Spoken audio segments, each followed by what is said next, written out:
Hello, this is the Watchdog, and welcome back to Fun with Watches. If watches weren't fun, you'd only need one. Today we're going to review the AOCASDY A6059.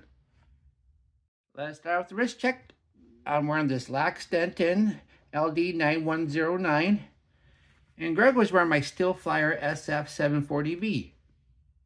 Grego told Han Solo that Rolex is releasing a solid yellow gold deep sea. Han said, "Solid gold deep sea? What kind of flexing poser too full of himself would want to wear something like that?" Grogu said Lando Calrissian is already at his AD getting on the wait list. Alright, let's take a look at the watch. Comes in this box with a sleeve. Says unique design. Bonk. Not unique.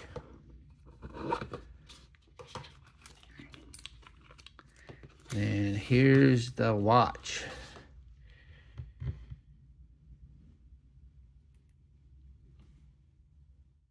This is the first AOCASDY on my channel. I have no clue how to pronounce this monstrosity of an acronym, so I'm just going to say AOCASDY and call it good. This A6059 bears a strong resemblance to the Swatch 50 Fathoms and comes in similar colorways. If you don't want to spend $400 or don't live near a Swatch boutique and don't want a blatant fake but you like the look, then this $15 watch might suit your needs. It's kind of hard to call it an homage when it is quartz. It is not made of plastic, I mean bioceramic. The bezel doesn't even turn, and it has a leather strap instead of a NATO strap made of recycled fishing nets. Since the watches are chrome plated and not plastic, each colorway loses some colors of the original. All the different swatches are named after oceans, so the one I chose would be the Atlantic with the blue bezel.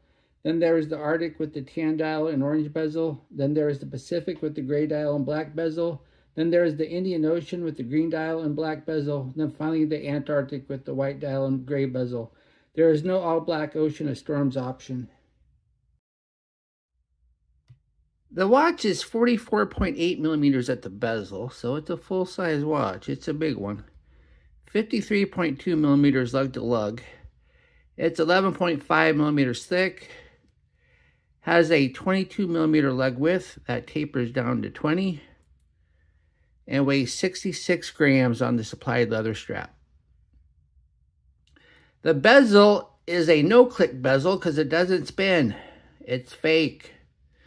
It's just for looks. But in all honesty, do you ever use the timing bezel on your dive watches?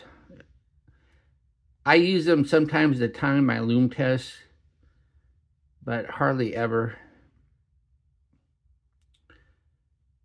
Then the insert, we have glass, and it is a nice looking insert. It does look like a 50 Fathoms.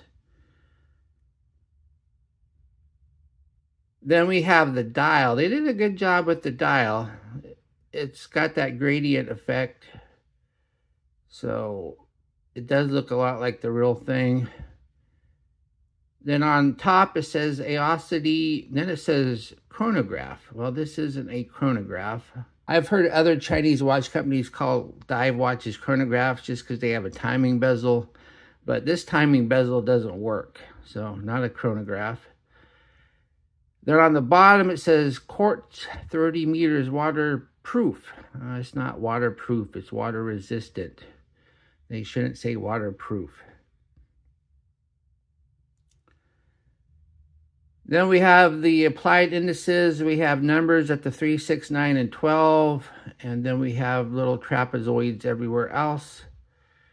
And then we do have a date that does not take the place of the 3. And there is no cyclops.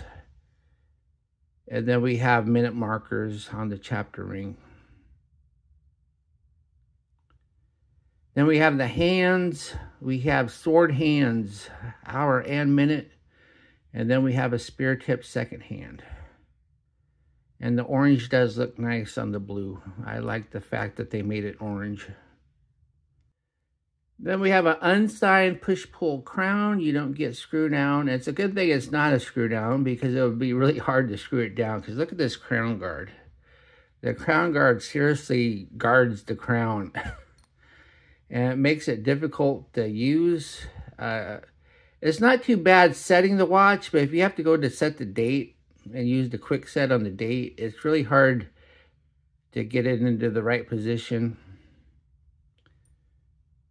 Now, one thing though is I don't see so far, well, you get a little tiny jump.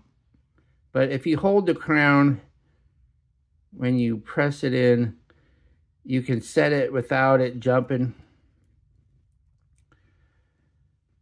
Then we have a flat mineral glass crystal, and it sits lower than the bezel. And then we have the case. The case is a chrome-plated alloy. You're not going to get steel in this price range. But hey, at least it's not plastic. And one thing that you are missing out by having a chrome-plated case is you don't get all them fancy colors you get on the real watch. Because the real watch, the plastic, they make them all different colors. Personally, I think it looks better without all the different colors. The real swatch kind of makes it look like a toy. Not that this is high quality or anything. Then we have a press-on case back. It says stainless steel back, water resistant, then gives the name and model number. And when it says stainless steel back, that's a pretty good tell that the rest of the watch is not. And as you can see, there's a little notch for the pry bar, and there's no little fake slots for a wrench. Underneath the case back is the SL28 movement. This is just your cheap Chinese quartz movement with a date. Nothing special about it, but it's not a complete garbage movement either. The strap says genuine leather, and I believe them. When you feel it, it feels like real leather. Actually, I like the strap. I think they did a really good job with the strap. The strap seems to be a little bit higher quality than a watch like this should have. The notches are nice and close to each other so you can get a good fit. I like the stitching. You have two keepers, one fixed, one floating, and then you actually have a sign buckle. And the prong is fine. It's not all floppy. You don't have quick release though, and you don't have drilled lugs. So if you want to change this and put it on a NATO so it looks like more like the real thing, then you will have to get out a tool. But no, the strap is good. Here's the watch on my 7.5-inch wrist. This is a big watch. It's full size, 45 millimeters. So I can just barely pull it off. So if your wrist is much smaller than mine, you might want to give this one a pass. But it is only 66 grams, so it's not heavy. I have 3 notches left, so 8 1/4 is about the best you're going to do without changing it. Once again, this is a 22 millimeter. Now granted, the strap is nice and I like it, but it's not going to be a heartbreaker if you'd have to change it.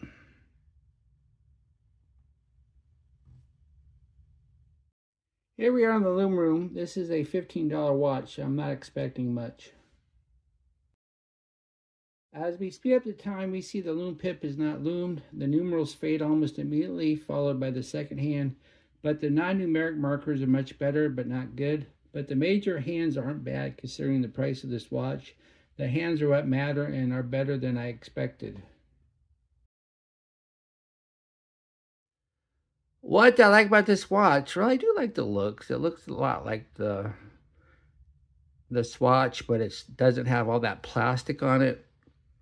And I actually think the chrome-plated case looks better than the plastic case of the real Swatch. I like this genuine leather strap. The strap is really good. And the hand loom isn't bad considering it's a $15 watch.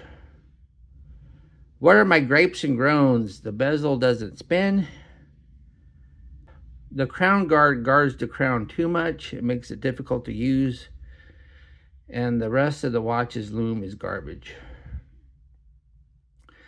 Do I recommend this watch? Well, normally I wouldn't recommend a watch with a bezel that doesn't spin. But sure, I recommend it. It's not a great watch, but I'd rather spend $15 on this than $400 on a plastic Swatch that I would have to drive to Texas to buy.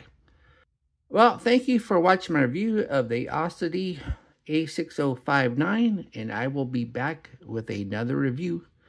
Be sure and like and subscribe to my channel.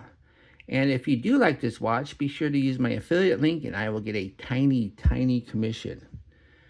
And be sure to check out my Members Choice program. I have the Members Choice watch up for a vote right now, and it's a tie. So I really need a tiebreaker. So if one of you want to join and break the tie, that would be great.